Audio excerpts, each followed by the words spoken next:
I'm Dr. Greg Fink. I'm the immediate past chair of the Council on Hypertension of the American Heart Association.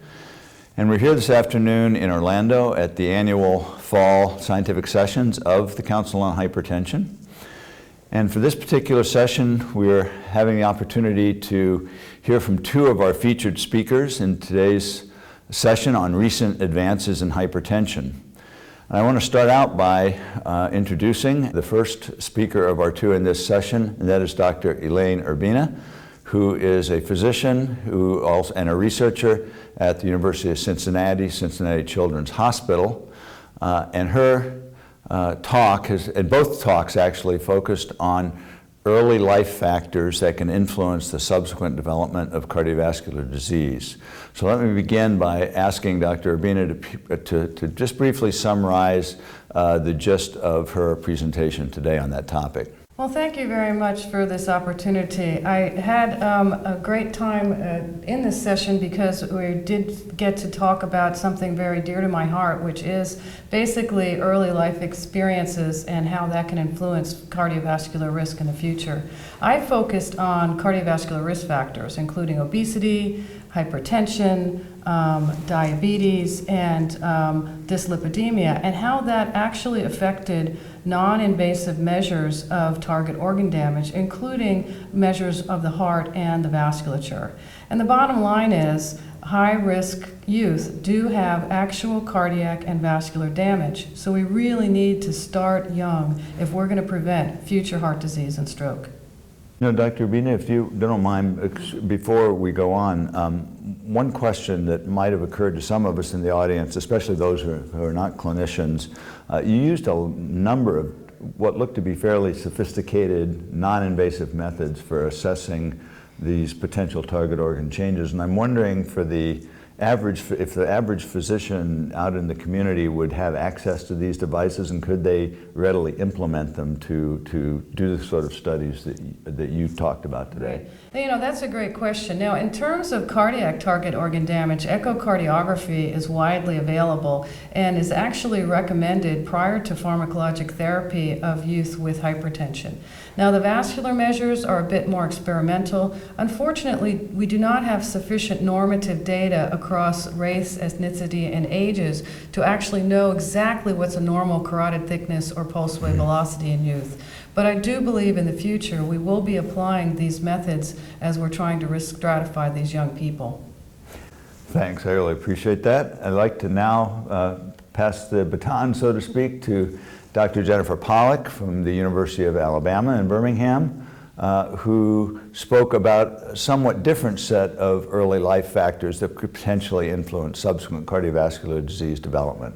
So, Dr. Pollock, could you give us a brief summary of your presentation, please? Sure, I'd really be glad to. So my research is focused on looking at behavioral stressors and early life stress in animal models, as well as adverse childhood experiences in cohorts of humans. And so what that means is these adverse childhood experiences are behavioral stressors that might happen in society, such as abuse and household dysfunction, any type of matter of types of societal things that we all don't want to talk about, but we all know that it's out there in our society, and how that can affect cardiovascular disease risk.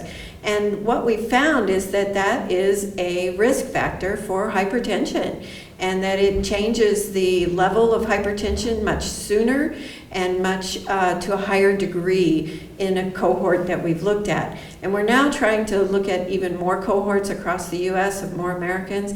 But then my research is more focused on trying to get at what are the mechanisms of how this could be happening. And so we're looking in animal models to try to figure that out. And what we've found in some of our animal models is whether models of early life neglect, of how the animals interact with the parent, the mother especially, And what we find is that when they grow up and when they're adults, is that they have endothelial dysfunction and they have immune dysfunction, much like what Dr. Urbina's work is. And so it'd be very exciting to look at some of the kinds of risk factors that we're looking at, mechanistic factors, in her cohort of children that have obesity and type 2 diabetes, and where she's already validated the endothelial function and some of the immune dysfunction in hers.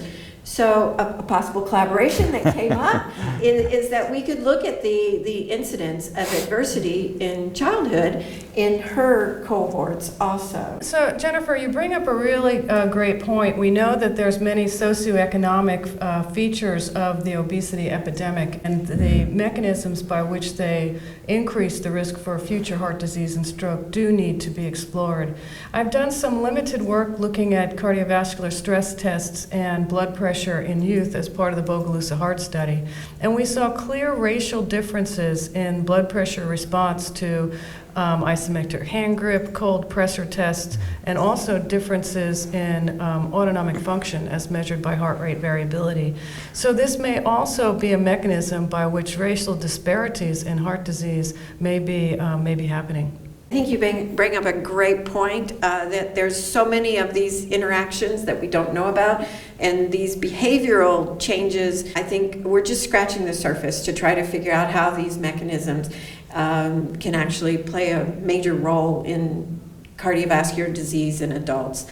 And I think it's something that we need to think about now and not wait for 20 years to go by before we know on a population scale how it's happening. You know, Jennifer, one point that you addressed, I can't remember if you did or not, Elaine, is the question of sex differences, and particularly with the battery of associations you've established now between early life conditions such as obesity. Are the strength of those associations fairly similar in boys and girls? As far as you can tell? Yeah, we do see some race and sex differences in the association between risk factors and some of the non-invasive measures we do, but they're not quite as strong in some of the measures as in others. For instance, in echocardiography, there really is no sex difference, whereas when you're looking at augmentation index, which probably is influenced by distal endothelial function to some respect, we are seeing a bit more in both race and sex differences and the way that the risk factors affect the measure. So that's a really great question, and so far in our studies with the animal models, we see a very large difference in sexes, where the males have this major endothelial dysfunction, such that what I talked about was all males, and the females don't have that readout. But yet, in the mouse models, when they're challenged with a high-fat diet, it's the females that have more of this exaggerated phenotype. And then in the human studies, in the cohorts so far, we have not found any differences between sexes as far as hypertension goes, which possibly just mean there's multiple factors for how you can produce hypertension, and so possibly it's different levels, the different factors, and then it just doesn't matter whether it's men or women. So, and when it comes to blood pressure, obviously males are taller than females, so in interpretation of blood pressure levels in youth, we do take height into account.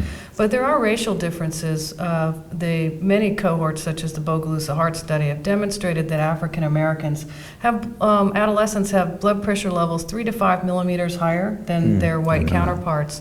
And then, of course, we have the issue of dealing with puberty. I can tell you, though, that after puberty, we do see race and sex differences in lipids, with males having much lower HDLs and higher LDLs, and African American adolescent females having much lower triglyceride levels, despite having higher levels of adiposity. And we're not really sure what these differences mean, but they certainly do need more exploration. I think I'd like to finish this session. Thank you so much, both of you, for your participation. I guess I'd like to finish this session by a take-home message for our audience. What's the best thing we can do to prevent cardiovascular disease by intervening in our youth? So my take-home message is that aging begins at conception.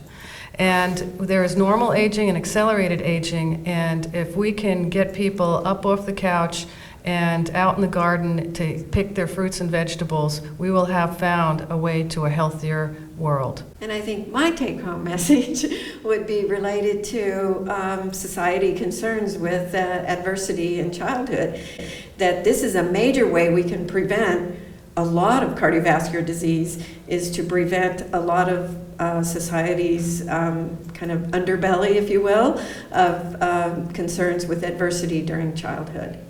Excellent advice, and it all comes to you free from the scientific sessions of the Council on Hypertension of the American Heart Association in Orlando. Thank you.